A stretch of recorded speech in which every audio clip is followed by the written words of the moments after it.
네, 반갑습니다. 한국사회 해설의 품격을 담은 사학도 해품사입니다. 지난 47회 심화 전반부 해설에 이어 오늘은 47회 후반부 해설을 다룰 예정입니다. 아마 제 기억에 여기서 그나마 어려웠던 문제가 근현대사에 많이 포진되는데 그나마 제가 요령으로 풀 수 있는 방법들을 알려드릴 테니까 그걸 바탕으로 한번 접근해보죠. 먼저 26번 문제의 경우에는 가 인물에 대한 설명을 물었는데 일단 여기 성호사설이라는 힌트가 있거든요. 그래서 뭐 이런 백과사전류의 저서라던가 이런 게 나오긴 했는데 솔직히 이런 거는 공시에서나 묻지 여기서 그냥 성우사설이랑 관련된 거구나 인물이 그것만 알아도 되고요. 여기서 노비제, 과거제, 벌혈 등 나라를 해치는 6가지 존벌레로 규정하여 비판하는 내용이 있다는데 이거를 다른 말로 풀면은 육존론이에요. 육존론.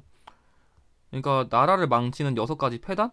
그걸 말하는데 이게 옛날 기출에선 좀 나왔던 선지이지만 요즘엔 또 안 나와가지고 외워두시는 게 좋을 것 같아요. 그래도 사실 성호 사투만 알았다면은 이 문제에 제시된 인물이 이익인 건 쉽게 알 수 있었죠. 그럼 선지를 분석해보면 1번 북경에 다녀온 후 연행록을 남겼다. 문제에 제시된 인물도 청나라를 기행하긴 했는데 이거 조금 헷갈릴 수 있었거든요. 근데 그나마 이거를 좀 뽑아드리면은 제가 보기에는 그 박제가라던가 홍대요? 기껏해야 이 정도? 일단 어쨌든 간에 문제에 제시된 인물은 뭐야 그 중농업파여가지고 연행록과 관련된 걸 남기지는 않았어요. 어쨌든 간에 그게 틀렸고요. 2번 양명학을 연구하여 강화학파를 형성하였다. 이거는 정제도예요. 정제도. 양명학 나오면 사실상 이 인물밖에 낼 인물이 없어가지고 외워두시는 게 좋고요. 3번 북한 산비가 진흥왕 순수비임을 고증하였다. 이거는 김정희. 꿈치 전공 아무튼 이건 김정희라 틀렸고요. 4번 토지 매매를 제한하는 한전론을 제시하였다. 이게 정답이죠. 문제에 제시된 인물은 특정한 그 영업전을 제외하고는 토지 매매를 제한하는 그런 토지 개혁을 주장했어요. 그래서 정답은 5번이고요. 4번이고요. 5번 북하기를 저술하여 절약보다 소비를 권장하였다. 이거는 박제가죠. 사실상 우물이 언급되면은 사실상 박제가를 냈다. 그렇게 생각하시면 됩니다. 그래서 정답은 4번인데 실학파 유형은 각 인물의 저서, 주장 이런 거를 잘 구별해야 되거든요. 그래서 실학파 유형도 되게 키워드가 다양해서 어려워하시는 분들이 많은데 그나마 이것도 2회에서 한 번은 꼭 출제돼가지고 이것도 조금 초반에는 까다롭지만 결과적으로 공략할 필요는 있는 유형입니다. 아무튼 이어서 27번 가의 작품을 물었는데 일단 여기 겸제가 중요했어요. 제가 저번에 그 김홍도 문제 얘기할 때도 강조했는데 그 특정한 화가 문제는 이런 호가 중요해요. 호, 뭐 단원 기농도, 해원 신흥복, 겸제 이인물, 그리고 뭐 백곡 김덕신 이런 거.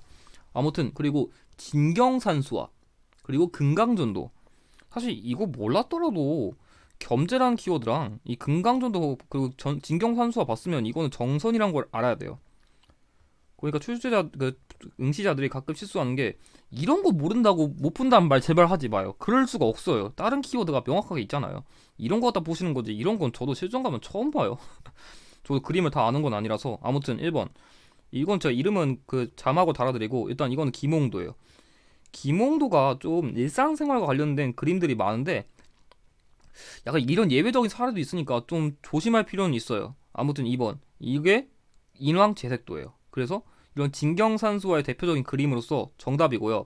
3번은 이거는 강세왕이라는 인물이 만든 거거든요. 이게 원근법이란 걸 활용한 그 그림인데 영통 동구도라는 그림이에요. 이런 바위 같은 거 대놓고 그려줬으면 강세왕이다. 그렇게 기억하시고 이 4번은 세안도예요. 세안도. 이거는 김정이랑 관련된 그림이죠. 제주도에 유배된 상황에서 그린 그림이고 5번 이거는 아마 헷갈렸으면 제가 봤을 때는 이걸 헷갈렸을 것 같아요. 이게 인왕제세도가 아니라 몽유도원도거든요. 이거 인물 적어드릴게요. 이거 안견인데 그래서 2번이랑 5번 중에 헷갈려서 만약 실수했으면 이거 고르신 분도 있었을 것 같은데 잘 봐봐요. 이 후기로 갈수록 그림이 조금 더 섬세해요. 이거는 뭔가 되게 추상적인 느낌이 든다면 이거는 되게 이런 산에 대한 묘사라던가 이런 집 같은 거 표현력 되게 아름답잖아요. 그래서 조금 더 섬세하고 꼼꼼한 그림일수록 뒤에 그려진 그림일 확률이 높다. 이런 식으로 좀 추론을 할 필요가 있을 것 같아요. 저도 그림 같은 거를 제가 잘 알지는 못하는데 그나마 이런 표현력 보고서 아 이게 조금 더 후기겠구나 그런 식으로 풀거든요. 아무튼 정답은 2번입니다. 자, 그럼 이어서 28번 문제. 밑줄 근 식이 있었던 사실로 옳지 않은 걸 물었는데 일단 고창선운사, 동부람지, 마의 열의 다상이 나왔는데 이게 뭐냐면 비기가 세상에 나온 날 나라가 망한다. 그러니까 이 시기에는 근거 없는 예언설이 유행했어요. 그러니까 대표적으로 이거 외에도 정감록이라고 있거든요. 하도 세상이 어려우니까 막 이씨 왕조가 멸망하고 정씨 왕조가 세워진다느니 나라가 이제 곧 멸망할 거니 이런 근거 없는 예언설이 유행한 시기가 이 시기거든요. 그리고 안동 김씨 등 소수의 특정 가문이 비변사를 중심으로 권력을 독점. 아, 이거 세도 가문이네요. 사실 이 뭐야 마이열의 자상은 몰랐더라도 이 안동 김씨라던가 풍양도시 나오는 이상 무조건 세도 가문이에요. 이것도 키워드가 그렇게까지 까다롭진 않았는데 솔직히 이거 몰랐더라도 선지를 통해서 풀 수 있었어요. 옳지 않은 거 고르는 거니까요. 1번 을사사화가 발생하였다. 이건 1545년에 명종시기죠. 그러니까 이 세도 가문 시기라는 거는 크게 1801년쯤부터 대략적으로 그러니까 1801년 그러니까 19세기부터 한 62년 정도? 이때 정도를 기준으로 보거든요. 대략적으로. 근데 이건 1545년이니까 16세기 키워드라 안 맞아요. 그래서 정답은 1번입니다. 2번 홍경래가 난을 일으켰다. 맞아요. 이거 1811년에 발생한 세도 가문의 폐해와 서북 지역에 대한 차별에 반발해서 발생한 대표적인 세도 가문 시기의 난이에요. 맞고요. 3번 삼정 이정청이 설치되었다. 이건 1862년에 임술농민 봉기를 계기로 그 박규수가 건의해서 삼정의 문란을 해결하기 위해 설치한 임시 기구라서 맞아요. 이것도. 4번 최재우가 동화가 창시하였다. 역시 맞아요. 이것도 한 1860년대쯤 그쯤으로 기억하는데 이 시기에는 그런 뭐 천주교라던가 동학같이 새로운 종교가 유행을 점차 했거든요. 그래서 이것도 맞아요. 그래서 나중에 개항기 시기에 이르러서는 동학 농민 운동도 발생했죠. 5번 이양선이 나타나 통상을 요구하였다. 이것도 맞아요. 문제 제시된 시기에는 막 서양에 막 무서운 배가 와가지고 이렇게 막 바닷가에 보이니까 쟤네한테 우리 맞는 거 아니야? 그러니까 무서워하니까 이런 말도 안 되는 예언들이 유행하는 거예요. 무서우니까 온갖 헛소리들이 난무한다. 그런 시기상을 이해하는 게 중요했습니다. 그래서 정답은 1번입니다. 자, 그럼 이어서 29번 문제. 가 사건의 원인을 물어봤는데 일단 프랑스에서 의뢰가 나왔네요. 그리고 프랑스군이 약탈한 외교 장갑. 문제 제기된 사건은 병인 양요네요. 일단 프랑스랑 우리나라가 연결된 사건도 많이 없고 이 병인 양요 당시에 강화도에 있는 외교 장각의 그런 문화유산들을 약탈했거든요. 그래서 병인 양요를 물었는데 그러니까 이 사건 당시에는 프랑스군이 강화도를 침략해가지고 외교 장각의 문화유산을 약탈한 것이 핵심인데 그러니까 그럼 이 사건의 원인이 무엇이냐? 그럼 이것만 찾으면 돼요. 병제 그러니까 병인 박해, 제너럴 셔머너 사건, 병인 양요, 오페르트 도굴 사건, 신미 양요, 그리고 척화비. 제가 이 순서 맨날 적어놓고 하라 했잖아요. 그럼 선지를 분석해보면 1번 고종이 국의 중립을 선언하였다. 이거는 1904년인데 그러니까 고종이 국의 중립을 선언한 거는 러일 전쟁 직전이에요. 그러니까 그 거문도 점령 시기에 그 유길준이라든가 부들러의 국의 중립과는 다른 키워드입니다. 아무튼 이후라서 안 맞고요. 이건 1866년. 그 2번 한경도 반차사가 방공령을 선포하였다. 이거는 1889년이에요. 애초에 그 조의 통상 장정이 체결된 시기보다도 훨씬 이전이라 안 맞고요. 3번 오페르트가 남영군 묘를 도굴하려고 시도하였다. 역시 이후에요. 지금 봐봐요. 이거 오페르트 뒤에 있잖아요. 안 맞고요. 4번 위안스카이가 이끄는 군대가 조선에 상륙하였다. 이거 좀 어려운 선지인데 이거 이모군란이에요. 그러니까 이모군란도 청나라에 의해서 진압됐다 했잖아요. 당시에 그때 중국의 청나라에 있는 이 위안스카이라는 인물이 그때 군대를 이끌고 와서 이 사건을 진압했다. 그것만 기억하세요. 더 너무 깊게 들어가면 어렵거든요. 그리고 5번 병인 박해로 천주교 선교사와 신자들이 처형되었다. 답은 이거예요. 여기 병행밖에 있잖아요. 이 사건 때문에 이게 발생한 거고. 그래서 정답은 5번입니다. 근데 이런 선지 중요한 게 최근 한능검이 심화열차 들어오면서 한국사를 이해하기 위해서는 동양사랑 세계사의 지식도 알아둬야 되거든요. 그래서 이런 선지 나온다고 버리시면 안 돼요. 나중에 위안스카이 내고서 이 사건이 진압된 시기의 그런 이모곤란의 특징은 뭐예요? 이렇게 물어볼 수도 있거든요. 그래서 이런 선지 버리면 안 됩니다. 나중에 큰일 나요, 그러다. 아무튼 30번 가나 시기의 사이에 있었던 사실인데 이 문제는 마리 사이 시기 문제지 사실 어떤 특정한 인물의 역사를 물어본 문제거든요. 그게 왜 그러냐면 일단 왕이 창덕군 인정정에서 즉위하였고 나이가 어려가지고 그 뭐 여기 신정 익황후가 수렴 성동을 했고 친아버지인 흥성군을 높여서 대원군으로 삼았다. 아, 일단 이 시기는 고종 즉위예요. 1863년에. 그러니까 고종이 어려가지고 흥선대원군의 그런 친정이 시작된 시기를 말하는 거고, 근데 이건 쉬웠어요. 그나마 사료에서 이름을 대놓고 줘가지고. 근데 나의 사료가 좀 어려웠을 거예요. 나 최익현이 상소를 올려 대원군의 잘못을 탄핵하기를, 그리고 대원군이 분노하여 양두 직곡으로 물러나자 권력은 모두 민씨의 손아귀에 들어갔다. 일단 여기서 말하는 민씨라는 거는 명성황후고요. 아, 명성왕후요. 황후라 그러면 안 되지. 왕후요, 왕후. 조심해야 돼, 이런 표현.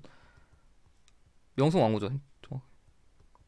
아직 황제의 즉위하 기준 아니니까. 아무튼 이게 뭐냐면 최익현이 상소를 올렸다는 거는 이거는 계유상소란 거거든요. 이게 예전에 기출에 나온 적이 있어요.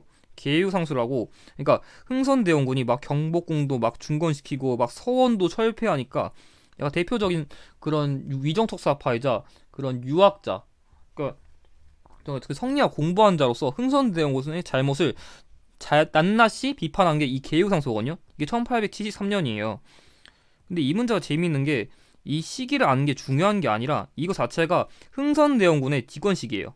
그러니까 이 흥선대원군은 이 1863년부터 73년까지 자신의 활동을 이어갔거든요. 그걸 이해하는 게 이 문제의 포인트였어요. 제가 맨날 말하잖아요. 가나 시기 역사적 사실 문제는 이 두 사료를 왜 굳이 냈을까? 그걸 이해하는 게 중요했는데 여기서는 이 사료를 갖다 놓고 흥선대원군이 통치할 시기에 뭐 했어요? 그걸 찾는 게 핵심이에요. 그러니까 흥선대원군 관련된 키워드를 찾으면 정답인데 1번 사창제가 실시되었다. 맞아요. 정답이에요. 이때 환곡제가 폐단이 심각하니까 마을 단위로 좀 이렇게 돈을 빌려주는 그런 새로운 제도 개혁을 시도했죠. 그래서 정답은 1번이고요. 2번 속대전이 편찬되었다. 키워드가 되게 다 짧네요. 이번에도. 이건 영조고요. 참고로 그 흥선대원군 시기에는 대전 회통이 나와야 돼요. 대전 회통. 3번 장영영이 설치되었다. 이거는 정조. 역시 안 맞고요. 4번 계약조가 체결되었다. 이거는 세종. 이거 1443년. 5번 백두산 정계비가 건립되었다. 이거는 숙종. 그 사실은 선지가 되게 다 짧네요. 원래 이렇게 짧게 안 주는데 좀 중국 경향을 반영했나봐요, 이것도. 그래서 정답은 1번입니다. 그래서 너무 연도로만 접근하지 말고 왜 굳이 이걸 냈을까? 그런 사고로 접근하세요. 그리고 이 계유상소 외워두세요. 이거 나중에 또 나옵니다. 자, 그럼 이어서 31번 문제. 다음 가상대화 이후에 전개된 사실을 물었는데 일단 잘 보면 여기 김홍집이랑 황준원이라는 이름이 있고 뭐 황준센이라고도 하죠. 황준센. 그리고 러시아를 막는 거다. 이를 위해서는 중국을 가까이 하고 일본과 관계를 공고히 하고 미국과 연계. 아, 이 두 인물은 이거 나왔으면 딱 하나밖에 없죠. 조선 책략의 유포예요. 이것도 예전 기출에서 나왔던 적이 있어가지고 이 제가 조선 책략의 핵심은 러시아를 막기 위해 중국, 일본 그리고 미국이랑 친하게 지낼 것을 이 인물이 주장했다. 맨날 강조했어요. 정말 중요한 키워드였고요. 그러니까 조선 책략 유포 이후에 뭐가 발생했는지를 찾으면 되는데 기억, 운요 사건이 일어났다. 이게 유포된 시기는 80년대거든요. 그럼 이게 유포된 건 80년대 초반인데 이거는 75년이에요. 그래서 당연히 이전이라 답이 될 리가 없고요. 2번 전국에 척화비가 건립되었다. 이거는 거의 71년쯤? 이때쯤이거든요. 아무튼 이것도 이전이라 안 맞아요. 그래서 정답은 5번인데 이게 재밌어요. 선지가 디귿, 이만송 등이 영남 만인소를 올렸고 조미수호 통상조약이 체결됐다는데, 일단 이거는 반대 사례예요. 반대. 그러니까 아니 지금 우리가 미국을 누군지도 모르는데 그 연기한다고? 그거 큰일 나면 어떡해? 야, 그러다 러시아 형님 화나면 네가 책임질 거야? 안 돼. 그 반대한 게 이 이만소을 대표로 한 그런 유생들의 영남 만인소고, 그럼에도 결과적으로 청나라 알선으로 미국과 조약을 체결한 게 이 조미수호 통상조약이에요. 그래서 사실 조선책략 유포 이후에 찬반이 어떤 사례로 국내에 발생했냐, 그것만 이해했으면 이 문제는 쉬웠어요. 이것도 그나마 기출에서 많이 나왔던 거라 이건 꼼꼼히만 공부했으면은 크게 어렵지는 않았던 문제예요. 시기적인 것도 솔직히 나머지는 다 70년대인데 이거는 80년대고요. 이런 거를 제대로 파악했냐 못했냐를 여러분들의 그런 지표로서 잡을 필요가 있어요. 그래서 정답은 5번입니다. 자, 그럼 이어서 32번 문제. 답사가 이루어진 지역을 물었는데, 솔직히 이 문제가 지역사 문제 중에서는 제일 쉬워요. 왜냐, 여기 영국군 묘지, 그리고 러시아 견제를 구실로 무단 점령한 영국군. 이거 나오면 딱 하나밖에 없어요. 거분도 점령이에요. 그러니까 솔직히 우리나라 역사에서 영국이 연계될 만한 그런 사건이 거의 없거든요. 이거 외에는 사실상 없다 봐도 무방해요. 진짜 내게 없거든요. 그래서 거문도 점령과 관련된 지역 3번 끝이에요. 그래서 이거는 몰라도 돼요. 그러니까 알아두면 좋을 필요는 있는데, 나중에 이게 그 독립의금부 문제로 연결은 될 수 있을 것 같거든요. 근데 이미 연결됐구나. 아무튼 이런 걸 바탕으로 문제 제시된 사건이 지역사 나올 때, 그러니까 어떤 사건이 어느 지역에서 발생했기 때문에 이렇게 선지랑 연결되는구나, 이 결정적인 키워드 하나를 여러분들이 잡는 게 제일 중요해요. 그래서 사실 지역사 문제 치고는 이건 되게 쉬웠어요. 다른 건 더 어렵거든요, 이거보단. 그래서 이건 거분도 점령을 이해했으면 딱히 더 설명을 드릴 게 없는 문제라 요건 간단하게 설명하고 넘어갈게요. 자, 이어서 33번 문제. 밑줄근 개혁의 내용으로 옳지 않은 걸 물었는데, 어디 보자. 일단 여기 궁극기무처를 설치해서 음본이지 채택. 궁극기무처가 나오는 건 딱 하나예요. 1차 가보게요. 이것도 예전에 한 44회쯤에 궁극기무처 키워드가 나왔잖아요. 그래서 그거랑 관련된 사례를 고르면 되는데, 이거는 조금 어려울 수는 있었어요. 왜냐면 옳지 않은 거 고르래서 1번 과거제를 폐지하였다. 맞습니다. 문제 제시된 시기에는 과거제를 폐지했고요. 2번 연좌제를 금지하였다. 이것도 맞아요. 그러니까 문제 제시된 시기에는 좀 근대적인 개혁을 했는데, 야, 아빠가 잘못했다고 자식까지 좀 그렇게 하는 건 너무했잖아. 그런 좀 악습적인 걸 폐지한 게 좀 있어요. 3번 공사노비법을 혁파하였다. 이게 강화도약이 아니라 그 1차 가보개혁의 대표적인 키워드죠. 노비법 혁파랑 과거제 폐지는 대표적인 키워드라 여기까지 괜찮았고, 4번 과부의 재가를 허용하였다. 이런 사례가 특히 여기서 이 노비법 폐지랑 과부제가 허용 같은 게 약간 동학 농민의 운동의 그런 요구사항을 반영한 대표적인 사례라고 할 수 있어요.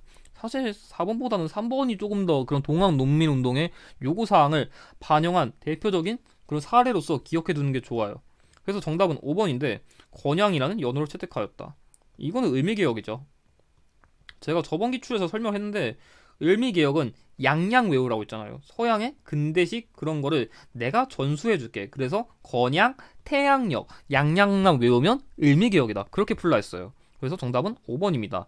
이 암기법 꼭 가져가세요. 이게 되게 어려웠는데 제가 맨날 양양 외워서 풀게 시켰거든요. 다 맞추더라고요. 그렇게 시키니까. 양양 꼭 기억하세요. 양양. 자, 이어서 34번 문제. 동학민 운동의 전개 과정을 대놓고 물어봤으니까 이건 딱히 설명 더 안 드리고 바로 시작할게요. 전두화약을 체결할 때쯤이면 이게 1차 끝이거든요. 근데 지금 밑에 정봉준이 체포했다는 게 나오면은 딱 두 가지가 나와야 돼요. 그 사이면 남접이랑 북접이랑 연합했다는 내용이 나오거나, 아니면 그게 나와야 돼요. 우금치 전투. 제가 봤을 땐 이 두 개 중에 답 나올 것 같거든요. 해풍산이 이런 게 바로 나오나요? 이거는 사실 저도 공부를 많이 했으니까 순서가 바로바로 나오는 건데, 약간 좀 이렇게 기출에서는 좀 이런 포인트 냈으면 이런 거 내겠다 하는 그런 흐름이 있거든요. 그거를 좀 잘 잡아주는 게 좋아요. 아무튼 1번 최시영이 동학의 2대 교주가 되다. 이거 일단 이전이에요. 제가 이대 교주까지 시기까지는 기억이 안 나는데 이게 동학이 만들어진 건 거의 1860년대쯤이거든요. 근데 이거는 일단 동학 농민운동 자체는 이거 1894년인데 최시영 이대 교주된 거는 더 이전이라 일단 시기적으로 안 맞고요. 2번 백산에서 직결하여 4대 강령을 발표하였다. 이거는 여기 사이 들어가야 돼요. 여기. 그러니까 황토연에서 관군을 물리치기 이전에 4대 강령을 발표하고 뭐 황토연, 황룡촌 전투에서 관군에게 승리해서 역시 이전이에요. 3번 우금치에서 관군과 일본군에 맞서 싸웠다. 이거 정답이에요. 이 시기면 이거밖에 답이 될 게 없거든요. 그래서 기출에서 이쯤이면 이거 답 잘 내겠다. 이게 바로 말로 튀어나올 정도면 여러분들 기출 풀기 쉬워요. 그래서 그 기출만의 흐름을 잘 이해하시는 게 되게 중요해요. 이건 여러분들이 직접 풀어봐야 익힐 수 있습니다. 4번 황룡촌 전투에서 장태를 이용하여 승리하였다. 똑같아요. 2번 발생하고 4번이 발생한 거라 역시 여기서는 여기에 들어가는 게 아니라 여기 들어가야 됐네요. 여기 사이에 4번이 들어가야죠. 그래서 역시 이전이라 안 맞고요.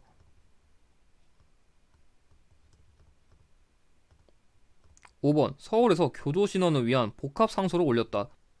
이것도 결론부터 얘기하면 이전이에요. 그러니까 동학 농민이 운동이 발생하기 이전에는 약간 좀 이런 상소 같은 걸 통해서 그런 동학 농민들의 요구사항을 주장했는데 이건 동학을 좀 탄압해가지고 발생시킨 사건이거든요. 아무튼 동학 농민 운동 발생하기도 전에 했던 그런 대표적인 사건이라 될 수가 없어요. 그래서 정답은 3번입니다. 그러니까 1번이랑 5번 같은 거는 애초에 동학 농민 운동과 연결도 안 되는 키워드예요. 그래서 이런 키워드를 주목하지 말고 동학 농민 운동이면 2번, 3번, 4번 이런 거에서 보통 사건을 많이 물어봤는데 그걸 중심으로 대충 1차에서 어느쯤인지 2차에서 어느쯤인지 그 흐름을 잡으셔야 돼요.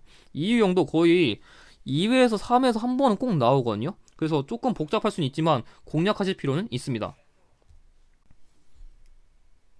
그래서 이런 문제는 아무래도 2회에서 3회는 한 번 나오거든요. 이 동학농민운동 순서도. 그래서 여러분들이 조금 어렵더라도 이 유형도 가져가시는 게 나아요. 좀 이런 거 보고서 내가 어디를 헷갈려하는지 특히 황토연이랑 황룡촌을 많이 헷갈릴 텐데 그런 부분까지 좀 보충하시면 충분히 좋은 결과 있으실 겁니다. 그래서 정답은 3번입니다. 자, 그럼 이어서 35번 문제. 이 문제가 그래도 이 47에서는 그나마 제일 어려운 문제 중 하나에 속했어요. 이게 왜냐면 연도가 1년 차 이내 사건들만 거의 돼가지고 이 문제는 그나마 어렵긴 했어요. 저도 처음에 헷갈렸거든요. 이거는 그냥 가나다 순서대로 안 하고 그냥 순서대로 알려드릴게요. 일단 제일 먼저인 게 이거예요. 일본 병사들은 건천궁으로 침입해서 그 일본 자객들이 왕후를 수색해서 왕후를 시해하였다. 말 그대로 을미사변이에요. 그리고 이 을미사변이 왜 발생했냐면은 이 명성 왕후는 그러니까 처음에는 청나라 편이었는데 얘가 나중에 그 청일전쟁 이후에 청나라랑 일본이 시모노세키 조약을 맺었거든요. 근데 당시에 그 일본한테 야 라오통나도 니네가 먹으면 안 되지 않냐 싶어가지고 당시 영국이라던가 러시아 같은 국가들이 상국 간섭을 했거든요. 그때 야 영성아가 와 이때 러시아 형님 멋있네. 러시아 형님 따라야지. 그러니까 러시아 오빠 짱짱맨 이러면서 친러파가 돼요. 그러니까 일본 입장에서 이제 얘네 제거했더니만 이제 러시아로 이제 또 편 넘어가? 그러면 내가 조선에 간섭을 못 하잖아. 그래가지고 이 명성 왕후를 제거해서 자신들의 입지를 높이려고 이 사건을 발생시킨 거예요. 그 다음에 이 짐이 신민에게 앞서 머리를 잘랐다. 그러니까 단발령을 시행한 이 나가 을미 개혁이에요. 그러니까 을미 사변을 일으킨 직후에 그 친일파 내각을 수립해가지고 을미 개혁을 시행한 거예요. 그러니까 명성 왕후도 죽었어. 이 친일파 내각 때문에 고종이 나 언제 죽으면 어떡하지? 지금 친일파 내각이 지금 조선 내 드글드글한데 나 죽는 거 아니야? 이러니까 왕이 경복궁을 나와서 러시아 공사관으로 도망간 이 사건이 아관 파천이에요. 그래서 이건 좀 순서를 좀 논리적으로 추론했어야 돼요.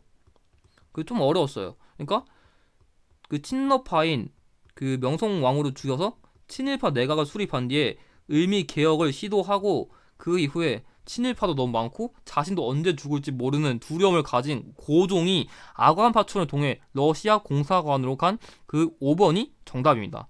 그래서 만약에 이 문제가 다가나까지 순서를 줬다면 진짜 어려웠을 텐데 그래도 양심은 있었어요. 좀 그 정도까지 틀리게 하면은 너무 문제를 어렵게 내는 거라 그나마 조금 그런 흐름만 이해했으면 풀 수 있게 줬는데 그래도 이 문제는 앞에 문제들에 비하면 까다로운 건 맞습니다. 충분히 이 문제는 틀릴만 했는데 왜 이런 흐름이 발생했는지 이런 흐름을 통해서 이해하시길 바랍니다. 만약 이해 안 되시면 댓글 주세요.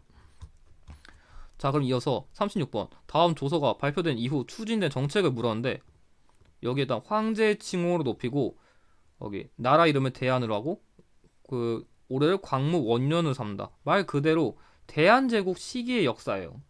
뭐 다른 말로는 광무 개혁과 관련된 것도 낼 수 있고요. 아무튼 대한제국 시기의 역사적 사실을 내면 되는데 그 앞서 발생한 이 아간 파천 이후에 고종이 그 러시아 공사관에 있는 관리한테 아이 고종님 빨리 황제 칭하고서 나라 좀 새로 개혁해 봅시다. 언제까지 이렇게 도망가실 거예요. 그래서 고종이 내가 황제? 이야 하면서 그 덕수궁으로 환궁한 뒤에 대한제국을 선포한 뒤에 이제 새로운 개혁을 추진했는데 그 사례를 찾으면 돼요. 1번 신식군대인 별기군을 창설하였다. 이거는 80년대는 가야죠. 이거는 97년인데 이거는 80년대 키워드라 안 맞아요. 심지어 80년대 초반이에요. 그래서 틀렸고요. 2번 청해 영선사로 김윤식을 파견하였다.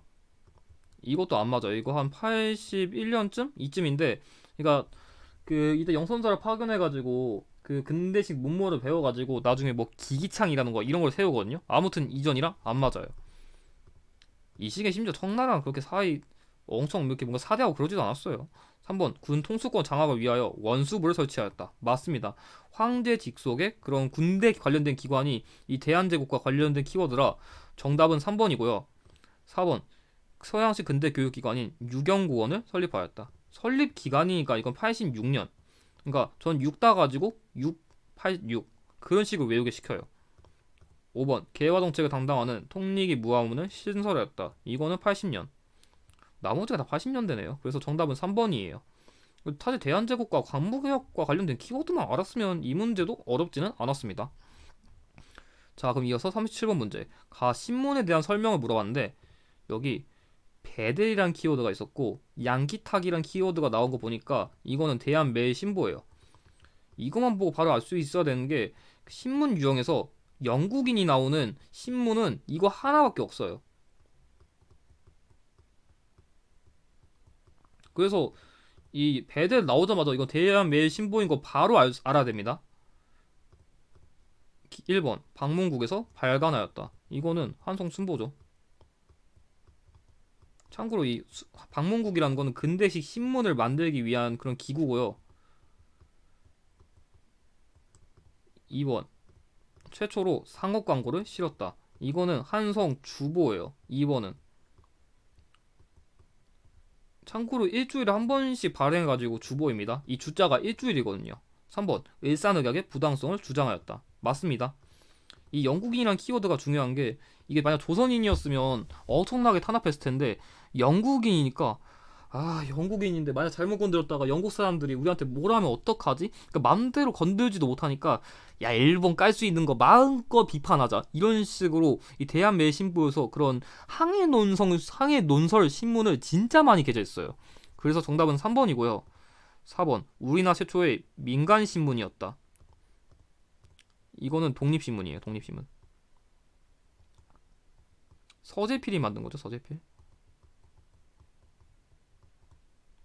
그래서 안 맞고요. 5번 일장기를 삭제한 송기정 사진을 게재하였다. 이건 크게 두 가지가 있는데 대표적으로는 동아일보예요. 동아일보. 그래서 정답은 3번입니다. 이 유형 같은 경우에는 이 한성순보랑 독립신문이랑 이 신문이 잘 나오는데 특히 이게 제일 중요해요. 대한매일신보가 출제율 1위라 가장 먼저 공략할 필요가 있습니다. 그래서 정답은 3번입니다. 자, 이어서 38번. 방송에서 소개하는 인물을 다루는데 여기 도산이라는 호랑, 신민의 결성, 서북학회, 흥사단. 흥사단은 제가 진짜 많이 강조했거든요. 신민을 설명할 때도 맨날 강조했던 이 인물은 안창호 선생님이에요.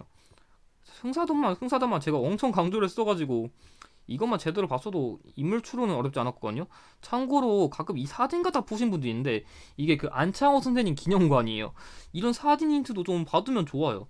솔직히 직접 안 가봤으면 모를 것 같긴 한데 아무튼 이런 힌트도 주목해두면 좋습니다. 1번 국문연구소의 위원으로 국문연구에 힘썼다. 이거는 주시경 선생님. 국문연구소 나오면 이 인물 외에는 나올 인물이 사실상 없어요.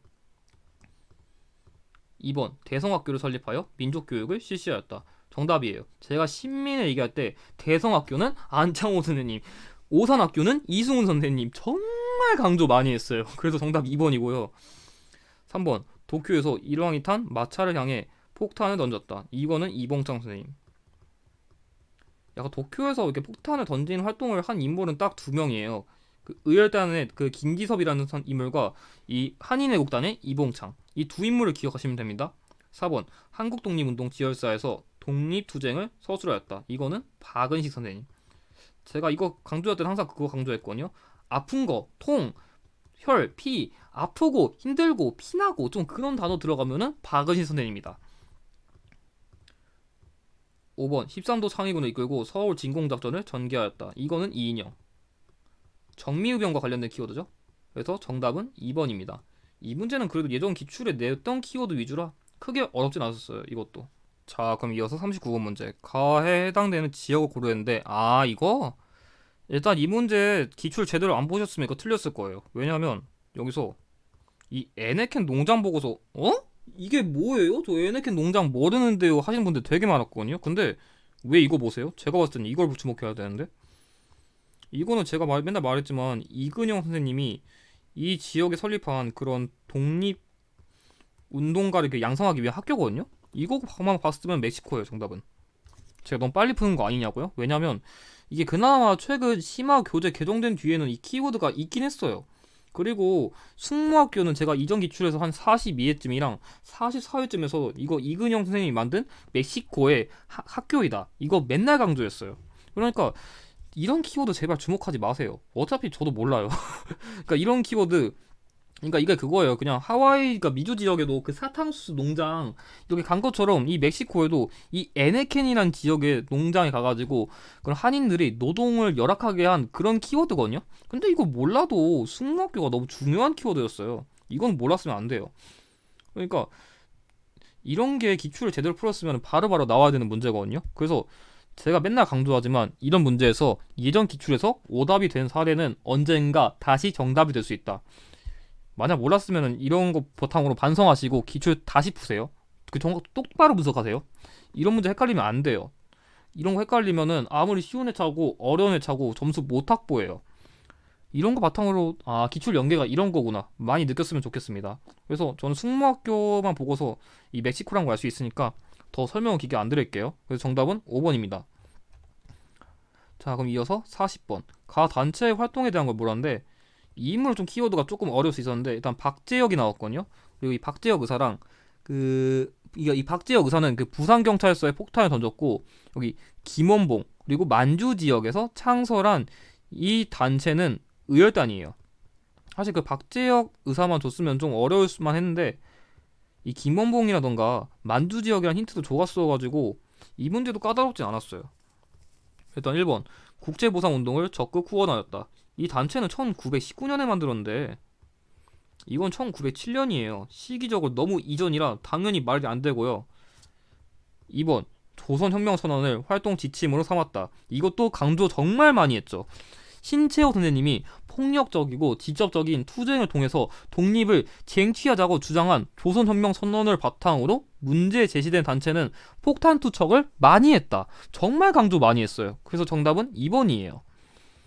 3번 청산리에서 일본군에 맞서 대승을 거두었다. 이건 북로군 정서군.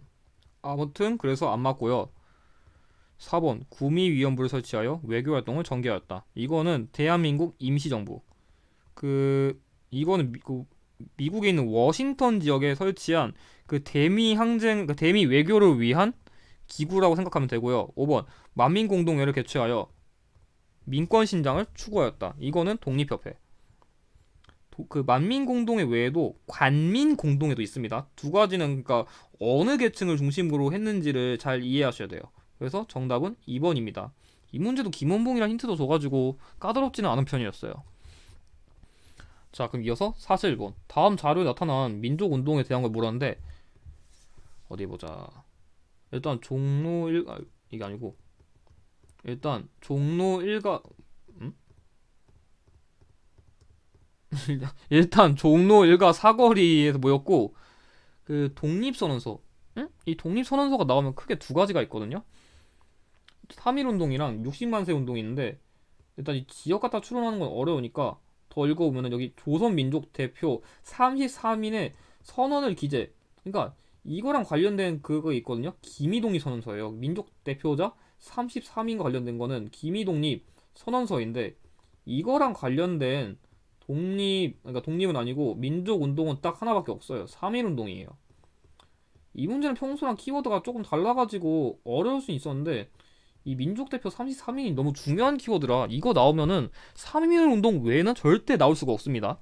이게 제 결정적인 키워드였어요. 만약에 이거 몰랐다면 지금 외우세요. 뭐 하나 정도 모른다고 뭐 망하는 거 아니니까요. 그냥 몰랐으면 아 내가 이런 거 몰랐구나. 그냥 새로 아신다는 마인드로 하시면 됩니다. 아무튼 1번 사회주의 세력의 주도 아래 계획되었다. 이건 60만 세 운동이죠. 안 맞고요. 이때는 민족주의 대표가 더 많았어요. 2번 대한민국 임시정부 수립의 계기가 되었다. 정답이에요. 이 3.1 운동의 계기로 좀 더 조직적이고 그 단체 활동을 통한 독립운동의 필요성을 느끼고 상하이 지역에 세운 임시정부죠. 정답은 2번이고요. 3번 일제가 배고인 사건을 조작하여 탄압하였다. 이거는 신민회. 데라우치 총독 암살 모의 혐의를 받아가지고 1911년에 해산됐죠. 4번 한국인 학생과 일본인 학생 간의 충돌에서 비록되었다. 제가 한국인 학생이랑 그 일본인 학생 나오면 딱 하나밖에 없다 했어요. 광주 학생 항일 운동이라고. 그러니까 한국 학생, 일본인 학생 나온다. 그냥 광주 학생 항일 운동이다. 바로 기억하시면 됩니다. 5번 배우자, 가르치자 다 함께 분화로 등의 구호를 내세웠다. 이건 말 그대로 그냥 분화로드 운동이죠. 그냥 분화로드 나오면 그냥 분화로드 운동이에요. 참고로 이건 1930년대입니다. 그리고 이 문제 제시된 운동은 1919년이고요. 시기적으로도 역시 이후라서 안 맞아요. 그래서 정답은 2번입니다. 이 키워드 꼭 기억해두세요. 기미독립 선언서도 기억해두고요. 자, 그럼 이어서 42번 문제. 다음 자료에 나타난 사회운동을 물어봤는데 일단은 일단 이 사회운동이 뭐냐면 어린 동무가 나왔는데 어른에게 물론이고 당신들끼리도 서로 존재하며 나머지 인터는 좀 애매하고 이게 중요했어요. 그 1923년 어린이날 기념 선전무. 그러니까 이거는 어린이 운동이거든요. 어린이 운동. 그러니까 어린이날을 보고서 어린이 운동인 걸 알아야 되는데 좀 대충 설명한다는 느낌이 들 수 있지만 이거밖에 힌트가 없어요. 어린이의 권리를 주장한 거는 이 1920년대에 딱 하나밖에 없거든요. 그러니까 이 시기에는 어린이랑 백정이랑 이 백정은 형평운동이 되고요. 여성의 그런 권리를 주장한 그런 1920년대 그런 신분 상승 아니면 사회 운동이 많았다는 거를 여러분들이 주목해서 접근하실 필요가 있었습니다. 아무튼 1번 통감부의 탄압으로 중단되었다. 말도 안 되는 선지예요. 이거 일제감정기인데 이때면 통감부가 아니라 총독부가 나와야죠. 선지 자체가 그냥 말이 안 되고요. 2번 김광재, 서상돈 등이 주도하였다. 이거는 국채보상운동이죠. 참고로 문제에 제시된 운동은 이 인물들이 아니라 방정환이라는 인물이 주도했어요. 방정환. 그래서 이 방정환이라는 인물도 기억해두세요. 중요합니다. 그러니까 이 운동을 주도한 인물. 아무튼 3번 서당 규칙을 제정하는 계기가 되었다. 이게 뭐냐면은 좀 새로운 선지인데 그거예요. 그러니까 이거 연도가 제가 정확하게 기억 못하겠는데 그 사립학교령이라고 있거든요. 그러니까 일제가 학교를 세우는 걸 탄압하니까 당시 조선인들이 학교에서 공부 못해? 그러면 서당 가서 공부하면 되잖아. 그러니까 일제가 야 이거 막아놓으니까 다른 데서 또 이런다고? 그럼 서당에서도 공부를 하지 마 했던 게 서당 규칙이에요. 아무튼 문제 제시된 운동이랑은 관련이 없어요. 4번 천도교 세력이 중심이 되어 추진하였다. 정답이에요. 이 뭐야 이 어린이 운동을 주도한 이 방정환도 천도교 세력이거든요. 그래서 천도교랑 연결되는 키워드가 대표적으로 이 어린이 운동이랑 뭐 잡지, 개벽, 신여성 이런 거를 같이 기억해두면 좋아요. 그래서 정답은 4번이고요. 5번 평양에서 시작하여 전국으로 확산되었다. 일단 지역도 안 맞고요. 이거는 물산장려 운동이에요. 참고로 국채 보상 운동이 대구입니다. 그래서 정답은 4번입니다. 자, 그럼 이어서 43번 문제. 일단 일제 통치 정책을 물었는데 이 시기쯤이면 이제 그거 나올 때 됐어요. 한 30년대 나올 때 된 것 같은데 일단 이 애국반 해보랑 국민총력 조선연맹 그리고 중일전쟁 이후 또 나왔어요. 중일전쟁. 제가 중일전쟁도 강조 진짜 많이 했는데 이거 1937이거든요. 그러니까 이게 뭔 키워드냐면 중일전쟁이 발발하니까 당시에 조선인들도 이 전쟁에 동원하기 위해서 야 우리가 조선을 위해서 아니 조선이 아니라 일제를 위해서 열심히 도와야지. 그게 뭐 노동이 될 수도 있고 군사가 될 수도 있고 그런 대표적인 키워드가 이런 내용들인 걸 주목하시는 게 중요했어요. 그리고 이 시기에 이 몸빼라는 그런 바지가 유행했거든요. 당시 특히 여성들을 중심으로 그 몸빼 바지를 입어가지고 그 노동장에서 활동하시는 안타까운 분들이 많았어요. 그래서 이런 키워드도 1930년대 후반의 사실과 관련된 거다. 그거를 기억해 두실 필요가 있을 것 같아요. 아무튼 1번 미스알 협정을 체결하였다. 이거는 1925년이라 20년대 키워드랑 안 맞고요. 참고로 이건 만주 지역의 독립운동을 탄압하기 위해서 중국의 군벌과 체결한 겁니다. 2번 토지조사 사업을 실시하였다. 이거는 10년대죠. 제가 10년대는 토지조사 사업이랑 회사령을 항상 강조했죠. 그래서 역시 이전이랑 안 맞고요. 3번 경성제국대학을 설립하였다. 이거는 1924년. 그래서 역시 1920년대 키워드랑 안 맞고요. 4번 헌병경찰 제도를 시행하였다. 이것도 10년대죠. 뭐 16년대로 보이네요. 잠깐만요. 아무튼 이거 다 이전이라 안 맞는데 5번 조선 사상범 예방 구급령을 공포하였다. 이것도 제가 연도 정말 강조 많이 했어요. 1941년이라고. 그러니까 보호관찰령이 36년, 구급령이 41년. 이 시기는 37년 이후부터 한 45년까지로 보면 돼요. 그러니까 시기적으로 이상 없습니다. 그래서 정답은 5번입니다. 이 키워드가 어렵긴 한데 그래도 연도로서 잘 나와가지고 꼭 외우셔야 돼요. 기출에서 정말 많이 나와요. 44번 가 독립군 부대에 대한 설명을 물어봤는데 여기서는 이게 중요했어요. 양세봉 선생님이랑 중국 의용군. 이것도 제가 정말 강조 많이 했어요. 그 한국 독립군은 지청천 선생님이랑 중국 호로군, 중국 의용군은 조선 혁명군이라고. 이것도 강조 정말 많이 했어요. 그래서 이번 기차는 이런 것만 잘 풀어서도 기본 점수를 확보할 수 있었어요. 제가 선지 분석에서 정말 강조를 많이 했거든요. 아무튼 1번 영능가 전투에서 승리하였다. 맞아요. 이거 외에도 흥경선 전투라고 있어요. 흥경성. 이 두 전투를 외우는 게 중요했어요. 이것도 선지 분석만 제대로 했으면은 이건 어렵다고 하면 안 돼요. 이게 처음엔 까다로워도 나중 가면 계속 돌고 돌아가지고 처음엔 몰라도 나중 가서도 이거 모르면은 1급이 아니라 3급도 못 받아요. 진짜로. 이런 문제를 먼저 확보해야 돼요.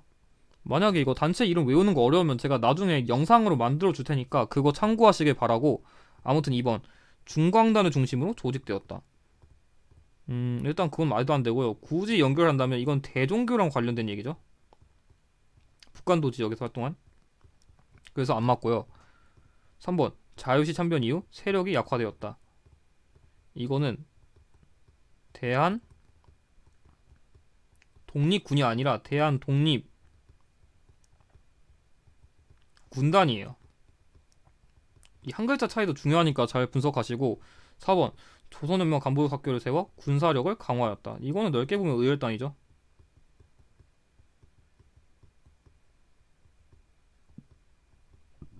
실제로 의열단이 그 1930년대까지 활동을 하긴 했어요. 왜냐면 그 1935년에 민족혁명당을 만들 때도 의열단이 있었거든요. 그래서 1932년인데 이게 그때까지도 활동했습니다. 아무튼 5번 영국군의 요청으로 인도 미얀마 전선에 투입되었다.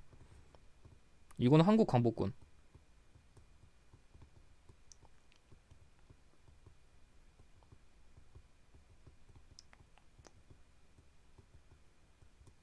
그래서 정답은 1번입니다. 이게 단체가 좀 외우기 쉽진 않지만 그래도 계속 보다 보면은 언젠가는 좀 외워지니까 오다 꼼꼼히 하시면 이런 거 금방금방 파악합니다. 제가 중요한 건 맨날 맨날 맨날 강조하거든요. 아무튼 이어서 45번. 다음 천원문 발표 이후에 일어난 사실을 물었는데 이 문제도 솔직히 내용만 보면은 이번 기출의 탑 3급 난이도예요. 이번에는 좀 근현대사에서 낯선 사례들이 많았거든요. 근데 미리 얘기하면은 이 문제 솔직히 이거 몰라도 풀어요. 제가 저번에도 강조했지만 중요한 거는 이걸 모르는 게 아니라 이 선지에서 가장 마지막에 발생한 거 이후 일어난 사실이라잖아요. 제가 이거 100점 맞게 한 분들도 이거 보지 말고 이거부터 보라고 했어요. 어차피 여러분들 이거 다 못 외워요. 이거 어려운 사료예요 이거. 그래서 그럼 한번 풀어보죠. 1번 김규식이 파리강화 회의에 대표로 파견되었다. 이거 1919년. 2번 참의부, 신민부, 정의부가 만주 지역에서 성립되었다. 이거는 23년부터 25년.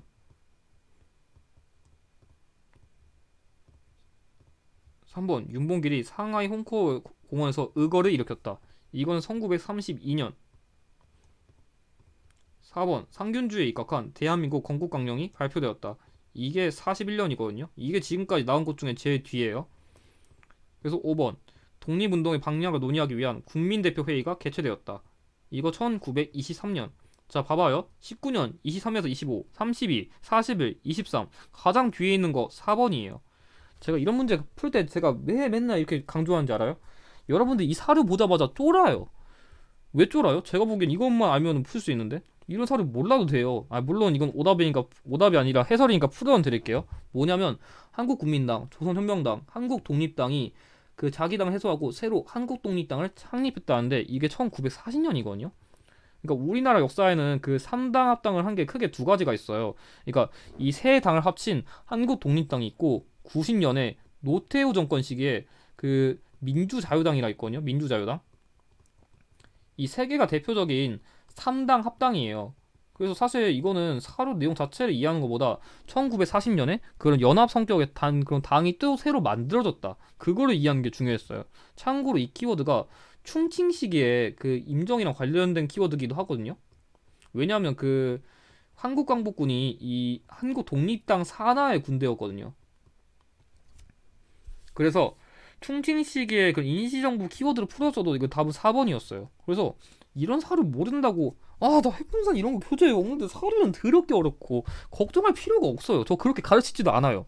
그러니까 물론 오답할 때는 이게 충칭 시기에 그런 관련된 키워드구나 아시면 돼요. 근데 문제 풀 때는 일단 이거 버리시고 이거부터 하세요. 제발. 일단 여러분들은 문제를 먼저 풀어야 될 거 아니에요. 실전에서 뭐 이거 다 분석하실 것도 아니고. 그래서 그런 걸 잘 기억해 두시면 좋을 것 같습니다. 자, 그럼 이어서 46번 문제. 밑줄은 정보식에 있었던 사실을 물어봤는데 일단 100억 달러 수출 달성 이거밖에 힌트가 없었거든요. 이게 1977년인데 이 문제에 제시되는 그 박정희 정부는 이 경제개발이라던가 뭔가 여러 가지 사업을 통해서 그 경제 성장을 많이 이뤘어요. 그래가지고 실제로 최초의 100억 불 수출도 달성할 정도로 경제적인 성과만큼은 진짜 성공적인 그런 측면이 있었죠. 그래서 이 키워드가 조금 낯설 수 있었지만 뭔가 경제 업적이 대놓고 나온다? 일단 박정희 정부를 일단 의심해 보는 게 좋아요. 일단 기출에서는요. 가장 키워드가 많거든요. 1번 경제협력 개발기구에 가입하였다. 이거는 김영삼 정부. 근데 박정희 정부는 약간 좀 이런 국제적인 기구랑 관련된 거는 키워드가 그 베트남 전쟁이라던가 아니면 그 서부의 그 광산 노동자 그러니까 독일의 광산 노동자를 파견한 거 외에는 딱히 안 나옵니다. 2번 미국과 자유무역협정을 체결하였다. 이거는 노무현 정부. 그러니까 이런 FTA 이런 것도 기껏해야 한 노태우 정부 이후 시기쯤은 가야 그나마 나오지. 뭐 정확하게는 김영삼 정부쯤은 와야 되는데 아무튼 이런 것도 지금 나오기엔 너무 이르고요. 3번 YH 무역 노동자들의 농성을 강경 진압하였다. 정답이에요. 이때 당시 노동자들의 그 신민당 당사로 도망을 가가지고 당시에 그래서 김영삼이 제명되었고 국회의원직에서 그리고 그거에 대해서 한 거에 가지고 부마 항쟁이 발생한 거죠. 역사적인 인과관계의 흐름을 기억하는 게 좋아요. 4번 대통령 긴급 명령으로 금융실명제가 실시되었다. 이것도 김영삼 정부랑 관련된 키워드죠. 김영삼 정부에는 그 금융의 통용한 운영을 위한 정책들이 많았어요. 5번 대통령 직속 자문기구인 노사정위원회가 구성되었다. 이거는 김대중 정부인데 그냥 이 시기에 그런 노동과 관련된 그런 자문기구? 그런 걸로 생각하면 좋을 것 같아요. 그래서 정답은 3번입니다. 자, 이어서 47번과 48번. 이 유형이 이번에 새로 나온 두 문제짜리 유형이거든요. 근데 이런 문제 쫄 필요 없어요. 어차피 기존에 냈던 개념을 조금 합친 거지 엄청 까다롭게 내고 그런 건 아니에요. 일단 여기서 모스크바 3상 회의에서 결정한 이 3조 2항에 의거해서 덕수궁 석조전에서 출범하였다. 일단 기억을 찾아야 되니까 이거는 이 덕수궁 석조전만 보자마자 미소 공동위원회인 걸 알아야 돼요. 제가 저번에도 강조했지만 궁궐 유형은 궁궐 유형만 푸는 게 아니라 이런 다른 유형까지 풀기 위해서 같이 외워야 돼요. 그래서 만약에 이 궁궐 제대로 몰랐으면 이거 못 파악했어요. 궁궐 유형은 단순히 궁궐 유형으로만 보지 마시고 아무튼 이거는 1차 미소공이에요. 1차 미소공이.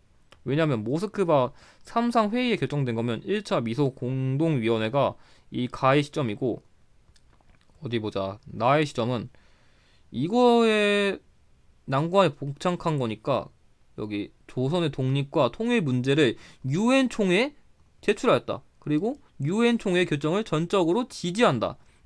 유엔 문제 이관이에요. 2차 미소 공동위원회까지 결렬돼가지고 이제 남북 문제를 어떻게 해결하지? 유엔한테 맡기자. 그게 시점이거든요. 그러면 일단 문제 시점은 일단 1차 미소 공동위원회랑 이게 나왔으니까 일단 47번 기구에 대한 거 물었는데 일단 1번 반공을 국시로 내건 혁명 공약을 발표했다. 완전 말도 안 되는 헛소리예요. 잘 생각해봐요. 미국은 최대 자유주의고 소련은 공산주의인데 같이 모여가지고 미국이 그러면 야 우리 난 공산주의인데 같이 반공을 논의해볼까? 헛소리잖아요. 이거는 당연히 답이 될 리가 없어요. 상식적으로 생각하면은 아니 소련이 공산주의 믿는데 반공을 같이 논의한다고요? 완전 말도 안 되는 소리고요. 2번 정치인들의 활동을 규제하고 언론기관을 통폐합하였다. 이거는 전두환 정부. 아직 정부 세워지지도 않았어요. 이 시기에는. 그래서 말도 안 되고요. 3번 정수의 3분의 1에 해당되는 국회의원 선출권을 행사하였다. 이거는 유신헌법이랑 관련된 건데 박정희 정부랑 관련된 키워드죠. 유신헌법이 정말 권리가 많았어요. 국회의원도 마음대로 뽑을 수 있고 국회도 해산시킬 수 있고 아무튼 박정희 정부랑 관련된 키워드고 4번 조선인민공화국을 수립하고 전국 각 지역에 인민위원회를 조직하였다. 틀렸어요. 이거는 조금 어려울 수 있었는데 이거는 뭐냐면 그 조선건국준비위원회라고 보는 게 맞아요.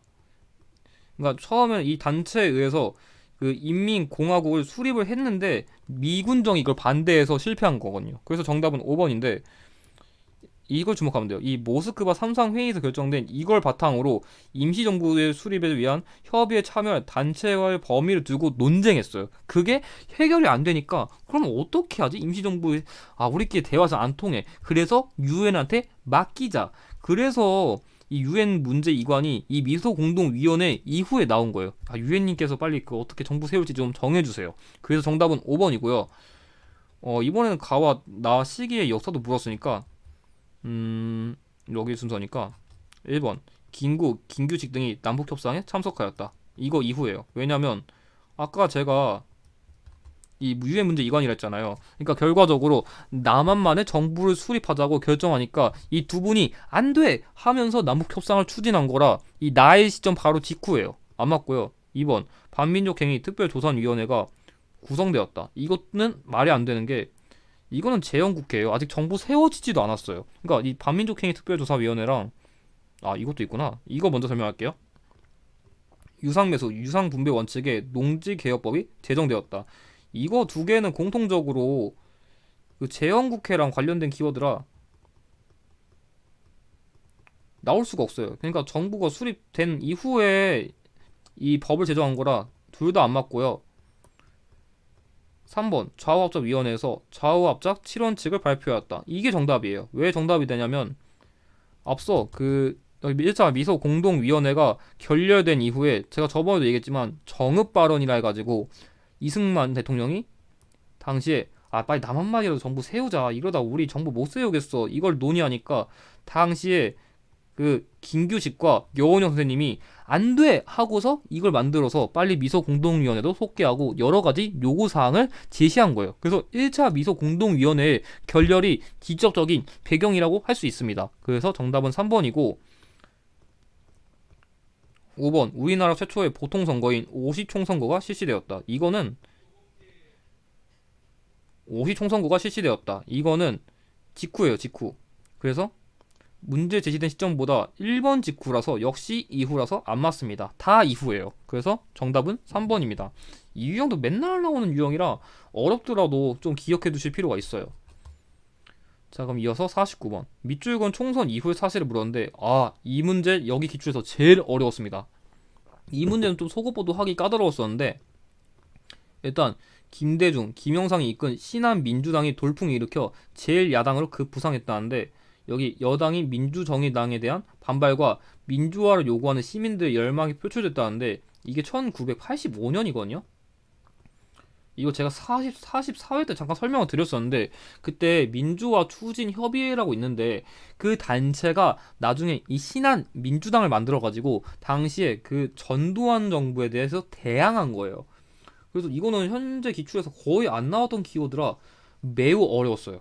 제가 보기엔 이 문제가 이번 기출에서 제일 어려웠습니다. 이 문제는 좀 틀릴만 했어요. 그래도 어쨌든 간에 총선 이후의 사실이니까 제일 뒤에 걸 찾으면 되는데 일단 1번 의원 내각자를 골자로 하는 개헌이 이루어졌다. 이거는 3차 개헌이죠. 이건 60년이고요. 2번 3.15 부정선거로 여당 부통령 후보가 당선되었다. 똑같이 60년이라서 안 맞고요. 3번 신군부에 의해 비상계엄이 전국으로 확대 선포되었다. 이거는 80년임이고요. 80년. 그러니까 이걸 계기로 나중에 5.18 광주 민주화 운동이 발생했고요. 4번 기선제 개헌을 청원하는 1천만 서명 운동이 전개되었다. 이것도 똑같이 85년 12월인데 일단 이거는 제가 모른다고 가정하고 일단 패스할게요. 5번 긴급조치 철폐를 요구하는 3.1 민주구국선언이 발표되었다. 이거는 76년. 그러니까 일단 60년대는 당연히 너무 이전이라 될 리가 없고요. 그나마 헷갈렸으면 솔직히 이 두 개 중에 고민했어야 돼요, 여러분들. 왜냐면 이건 연도 모르면 풀기 힘들었어요. 근데 이건 80년이니까 그럼 3, 4번 중에 뭐지라는 거 좀 고민했어야 되는데 아마 제가 보기 이거 헷갈렸으면 3번 찍었을 것 같은데 이 전두환 정부 시기에 어쨌든 간에 6월 민주항쟁이 발생해가지고 직선제 개헌을 이뤘잖아요. 그게 어떻게 보면 이런 맥락에서 발생한 거예요. 그러니까 이게 서명운동 두 가지가 있거든요. 그러니까 100만이랑 1000만이 있는데 이 100만은 약간 좀 그 유신헌법 반대해서 박정희 정부 시기에 일어난 거고 그러니까 이거 70년대 관련된 거고 이 1000만이 85년에 발생한 거예요. 이거는 전두환 정부의 그런 독재에 대해서 반대한 거죠. 그래서 정답은 4번이에요. 그래서 이거 좀 어려웠어요. 근데 저도 솔직히 이거는 3, 4번 중에 고민했거든요. 근데 일단 이건 70년대라 이상하고 이것도 60년대라 이상하고 그나마 3, 4번 중에 고민했는데 그래도 이 시기 이후라면은 어쨌든 간에 전두환 정부 이 시기면 그 직선제 개헌을 이런 6월 민주항쟁이 발생했으니까 그거랑 가장 연결되는 이 키워드가 그나마 다른 맥락과 봤을 때 가장 어울릴 것 같아서 4번 골랐거든요. 그래서 이런 거 모른다고 못 푸는 게 아니에요. 최대한 그 당시의 역사적 상황을 추론해가지고 왜 이게 답이 될 수밖에 없을까 그걸 좀 이해하시는 게 중요해요. 근데 일단 이건 시기를 모를 만한 내용이라 여러분들이 충분히 따라오기는 어려웠을 것 같아요. 그래서 이게 저번에 그 민주화 추진 협의회에 이어서 이 당을 만들어가지고 전두환 정부에 대항한 사례구나. 그거를 이해하시는 게 중요했습니다. 가장 어려웠어요. 이건 좀 틀릴만 했습니다. 자, 그럼 이어서 이번 47회 마지막 문제인 50번 문제. 이것도 솔직히 어려웠어요. 일단 제가 보기에 이거는 코로나 시국이라서 좀 낸 것 같은데 이게 원래 질병관리본부가 아니라 다른 이름이었거든요. 근데 이 정부 시기에 이르러서 개편을 한 거고 이 행정도시 복합 도시 추진은 이건 여러분들이 조금 뉴스를 많이 봤으면 알만한데 이게 세종시랑 관련된 거예요. 세종시. 근데 이 두 가지 키워드는 어려웠거든요. 그래서 저도 이게 헷갈려가지고 이거 갖다 풀었거든요. 이게 뭐냐면 예를 들어서 뭐 제주 4.3 사건이라던가 아니면 5.18 같은 이런 민주화랑 관련된 그런 사건들에 대한 과거사 정리위원회를 구성한 건데 이걸 바탕으로 알 수 있는 게 노무현 정부예요. 그 노무현 정부 문제치고는 조금 어려웠어요. 나름 코로나 시고 반영한다고 이런 걸 내긴 냈는데 제가 보기엔 이거 가지고 못 풀었으면 그래도 이거 가지고 추론을 못했으면 어려웠을 것 같습니다. 아무튼 1번 남북 기본 합의서 서명 이거는 노태우 정부. 유엔은 기본적으로 비핵화를 좋아한다. 그걸 항상 기억하겠죠? 2번 남북조절위원회 구성 이거는 박정희 정부.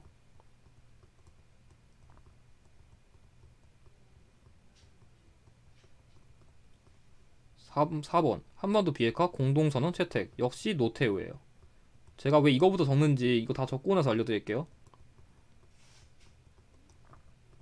5번 이산가족 고향 방문 최초 성사 이건 전두환 정부인데 일단 잘 봐봐요. 제가 일단은 이 키워드를 모른다고 가정하고 풀게요. 일단 노태우라 이건 당연히 될 리가 없고 그러면 이 박정희 정부냐 전두환 정부냐 아니면 노무현 정부 관련된 이거냐 그게 고르는 게 문제인데 이거는 사실 말 그대로 제주 4.3 사건이라던가 5.18 같은 그런 사건들을 해결하기 위해서 만든 단체예요. 근데 잘 생각해봐요. 박정희 정부 시기에는 막 유신헌법 아니면 인혁당 사건 이런 조금 민주화를 위한 쪽기 하기에는 애매한 그런 사건도 있었고 전두환 시기에도 5.18이 있어요. 이게 재미있는 게 뭔지 알아요? 진실 화해를 위한 과거사립위원회라는데 이 정부 시기에는 솔직히 민주화라는 입장에서는 안 좋은 사건들이 많았거든요. 그러니까 지네들이 뺨 때려놓고 야 우리 진실과 화해를 위해서 과거사 정리해볼까? 뭔 자기들이 때려놓고 진실과 화해를 하자? 아니 뭐 개그예요 나랑? 병 주고 약 주고 하는 것도 아니고 그러니까 어색해요 이거 자체는. 그래서 답은 3번이에요. 그러니까 여러분들이 만약에 모르겠어 그럼 눈치밥으로 찍어보세요. 아니 좀 이런 사건들이 일으킨 정부에서 진실과 화해를 한다? 말도 안 되는데? 그렇게 풀 수도 있는 거예요. 아 물론 제가 뭐 박정희 정부라던가 전두환 정부를 싫어한다는 건 아닌데 당연히 저는 그러니까 잘한 건 잘했고 잘못한 건 잘못했다고 명확하게 비판할 줄 아는 게 역사를 보는 관점이라 생각하기 때문에 지금 잘못한 것만 지금 비판적으로 말하는 거예요. 절대 나쁘다는 게 아닙니다. 아무튼 간에 그래서 정답은 3번이에요. 그래서 이런 키워드가 조금 어려웠어도 만약 눈치밥이 조금 있었으면 풀 수 있었을 것 같다. 저는 그렇게 생각합니다. 그럼 이것으로 47회 해설을 마치고 이제 본격적으로 조금 더 어려워지는 48회 해설에서 보다 상세한 설명을 드리겠습니다. 그러면 이것으로 해설을 마치고 영상의 내용이 도움이 되셨다면 좋아요와 구독을 부탁드립니다.